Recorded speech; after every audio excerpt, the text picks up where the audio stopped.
on a 2015 Buick Regal, and today I'm going to show you to open the hood.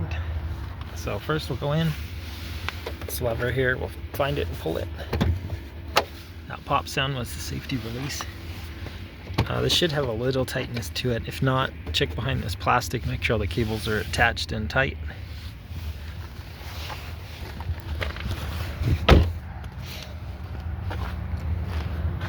We'll go up here, feel for the release lever. So we're going to push and lift. This is what that looked like. Make sure there's no debris stuck in here, maybe some WD-40 to loosen it up. That's where it hooked onto. So you make sure that nothing's bent out of place. Make sure your hood's straight, because if that's crooked, that will cause issues. But that's it. Hope that's helpful. Hope you have a wonderful day.